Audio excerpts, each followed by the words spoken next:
guys, today we'll be making these cool flower bouquet cards. They're perfect for any occasion, anyone can do them. So here I have my Canson XL watercolor paper that's trimmed, my mug with water, my brush, my scissors, my pen, and my core watercolors and my 31 purple fish palette. So first I'm starting off drawing the flowers or painting the flowers. I took my brush and I am making like this fan shape with the magenta-ish pinkish color, and I'm making two flowers, one on the top left of the bouquet and one on the right side about middle towards the bottom.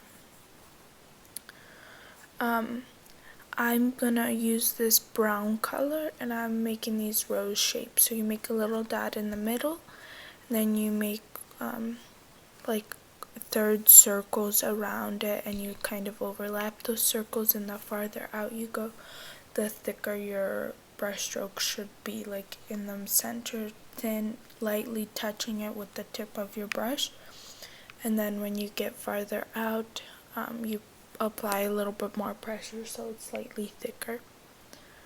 I always like to paint with a round brush because you get a variety of line types and you can achieve like calligraphy and many other different techniques. Now I took that vermilion looking color, so it's like red with a little bit of orange, the third one in the palette, and I'm making flowers with 5 to 6 petals, kind of what you imagine when you think of a flower. And then I took some yellow and I dried my brush before I dipped in the yellow. So when the brush is dry, the bristles are spread apart, and I dab it to make like these, almost like a lupine looking flower, even though lupines aren't yellow.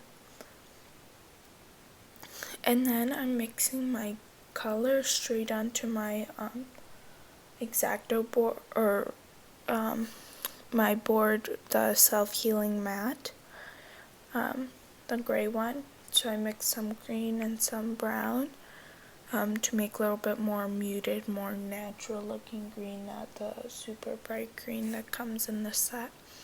Now first I add stems to every flower, and at the bottom you have them all meet, not necessarily that they're connected, but so you don't have the stems just going everywhere because it is a bouquet. So I draw stems. Some of them are curved, some lines are diagonal, just what seems best for the flower. Like if it's a big flower, you don't really want to curve the stem because then it looks like the flower is too heavy for the stem.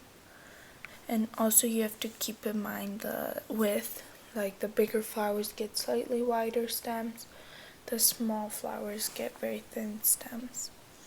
Now I'm adding some leaves, which are just, I'm just drawing some lines, like green lines here and there to add more depth and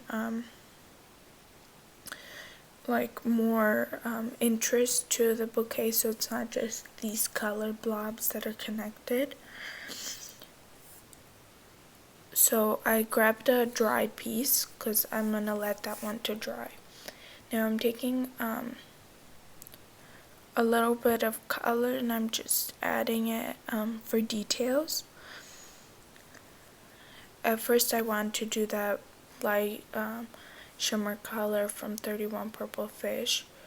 I think it's Vanilla Spice, but I did add a little bit, but it was very light, so I decided to take this gold.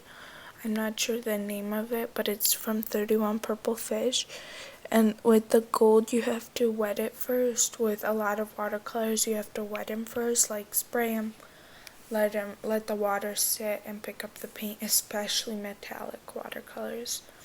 So I'm taking the gold and I added a little bit at the bottom of the flowers for some detail. Next, I'm taking a brown and I'm adding the string that the bouquet is tied with. So then I took my Tombow Fudenosuke brush pen. I think this is the harder one. And I'm writing thank you on the card. Or you could write any greeting, doesn't have to be thank you or anything in specific, but I thought this was really pretty for a thank you card.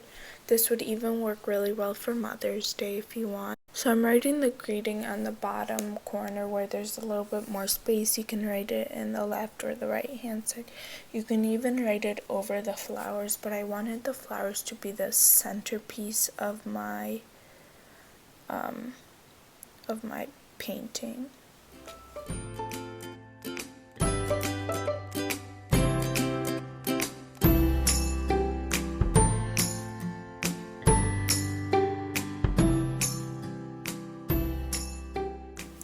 So that's it for the card front.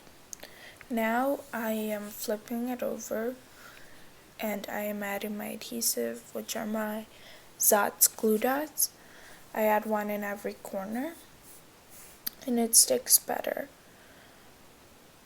So I'm just peeling off the little backing and I am going to attach this to my card front.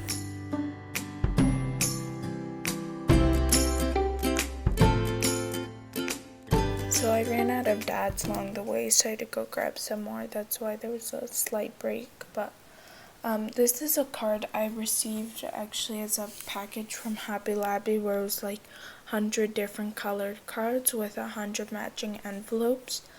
And this was one of the cards, so it's already pre-folded and stuff. I'm taking my Micron, I'm not sure the brand, but it's like a Micron pen in size 5, and I'm signing my name at the back. And that just adds a nice little touch. You can always stamp it, or you don't have to write anything, you can leave it blank. And that's it. Hope you guys enjoyed this. Please give the video a thumbs up and subscribe if you want to see more videos like this one. Have a great day. See you next time.